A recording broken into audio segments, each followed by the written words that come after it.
आधीची बातमी सविस्तर आहे कारण बच्चू कडू शिवसेनेतून उमेदवारी अर्ज भरणार असल्याची सूत्रांची माहिती आहे। बच्चू कडू प्रहार संघटना कायम ठेवणार असल्याचंही सूत्र सांगत आहेत। उमेदवारी पाहिजे असल्यास पक्षप्रवेश करावा लागणार अशी सेनेची भूमिका आहे। त्यामुळे बच्चू कडू अजून काय भूमिका घेत आहेत हे पाहणं अतिशय महत्त्वाचं असेल।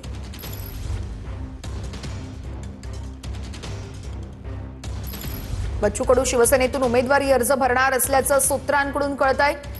बच्चू कडू हे आज उमेदवारी अर्ज भरणार आहेत, मात्र प्रहार संघटना कायम ठेवणार असल्याचीही सूत्रांची माहिती आहे। उमेदवारी जर का पाहिजे असेल तर पक्षप्रवेश करावा लागणार अशी शिवसेनेची भूमिका आहे। मात्र पक्ष विलीनीकरणासंदर्भात अंतिम फेरीमध्ये चर्चा होणार असल्याची देखील सूत्रांची माहिती मिळते।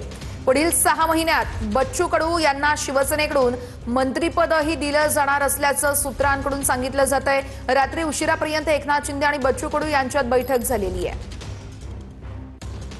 आपण ग्राफिक्सच्या माध्यमातून सविस्तर तपशील जाणून घेऊयात। बच्चू कडू शिवसेनेतून उमेदवारी अर्ज भरणार अशी सूत्रांची माहिती आहे। बच्चू कडू प्रहार संघटना कायम ठेवणार आहेत। उमेदवारी हवी असल्यास पक्षप्रवेश करावा लागणार अशी सेनेची भूमिका आहे।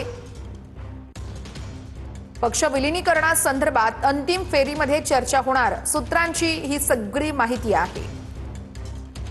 उमेदवारी अर्ज भरण्यापूर्वी बच्चू कडू उपमुख्यमंत्री एकनाथ शिंदे यांचीही भेट घेतील।